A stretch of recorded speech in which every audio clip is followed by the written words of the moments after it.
இனிமையான குழந்தைகளே, தந்தைக்கு குழந்தைகளாகிய நீங்கள்தான் பிடித்தமானவர்கள்.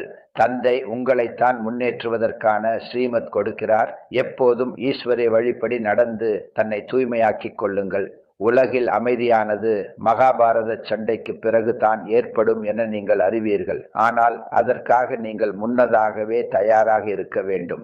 தனது கர்மங்களை வென்ற நிலையை உருவாக்க முயற்சி செய்ய வேண்டும். சிருஷ்டியின் முதல் இடை கடைசியின் ஞானத்தை சிந்தனை செய்து தந்தையின் நினைவின் மூலம் முழுமையாக தூய்மை அடைய வேண்டும்.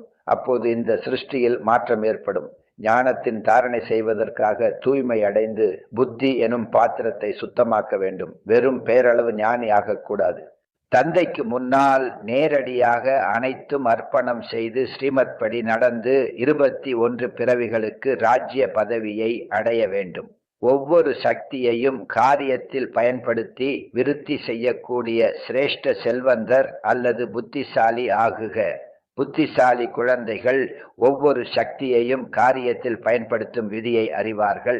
ஒருவர் எந்த அளவிற்கு சக்திகளை காரியத்தில் பயன்படுத்துகிறாரோ அந்த அளவிற்கு அந்த சக்திகள் விருத்தி அடையும். எனவே அவ்வாறு ஈஸ்வரிய பட்ஜெட் தயார் செய்யுங்கள். உலகின் ஒவ்வொரு ஆத்மா உங்கள் மூலம் ஏதாவது பிராப்தியாக அடைந்து உங்களது குணங்களின் மகிமை பாட வேண்டும்.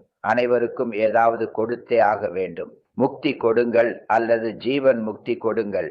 ஈஸ்வரிய பட்ஜெட் தயாரித்து சர்வ சக்திகளையும் சேமியுங்கள் மற்றும் சேமித்த சக்திகளின் மூலம் அனைத்து ஆத்மாக்களையும் யாசிப்பதிலிருந்து துக்கம் அசாந்தியிலிருந்து விடுவியுங்கள். சுத்த சங்கல்பங்களை தனது வாழ்க்கையின் விலைமதிப்பற்ற பொக்கிஷமாக ஆக்கிக் கொண்டீர்கள் எனில் செல்வந்தர்களாக ஆகிவிடுவீர்கள். இப்பொழுது விகர்மம் செய்வதில் போட்டி போடாதீர்கள். விடுவது என்று இருக்கக்கூடாது. ஞானத்தின் முதல் குணம் பொறுமை சக்தி தாரணை செய்வதாகும். அஞ்ஞான காலத்திலும் கூறுவர், ஒருவர் எவ்வளவுதான் திட்டினாலும் எனக்கு எங்கு பாதிப்பு ஏற்பட்டது என்று நினையுங்கள். திட்டக்கூடியவர் சுயம் அசாந்தியில் வந்துவிட்டார். அவரது கணக்கு வழக்கு உருவாகி விடுகிறது.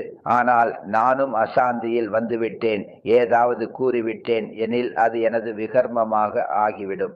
எனவே விகர்மம் செய்யும் போட்டி போடாதீர்கள். நான் விகர்மங்களை அழிக்க வேண்டுமே தவிர உருவாக்கக்கூடாது. பல பிறவிகளாக விகர்மங்கள் செய்து வந்தேன் மற்றும் துக்கம் அடைந்து வந்தேன். இப்பொழுது ஞானம் அடைந்து கொண்டிருக்கிறேன்.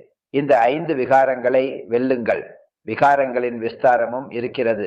மிக சூட்சும முறையில் வருகிறது.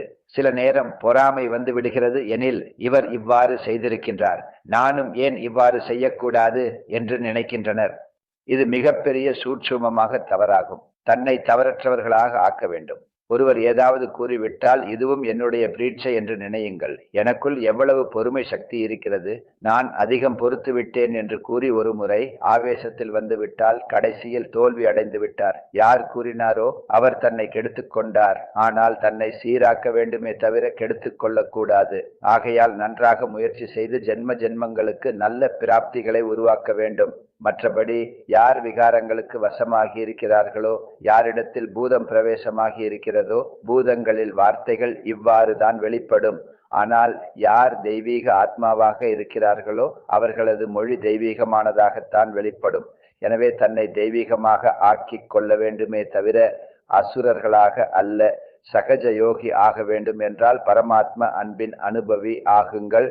பரமாத்ம அன்பின் அனுபவியாக ஆகின்ற பொழுது இந்த அனுபவத்தின் மூலம் சகஜயோகி ஆகி பறந்து கொண்டே இருப்பீர்கள். பரமாத்ம அன்பு பறக்க வைக்கும் சாதனமாகும். பறக்கக்கூடியவர்கள் ஒருபோதும் பூமியின் ஈர்ப்பில் வர முடியாது.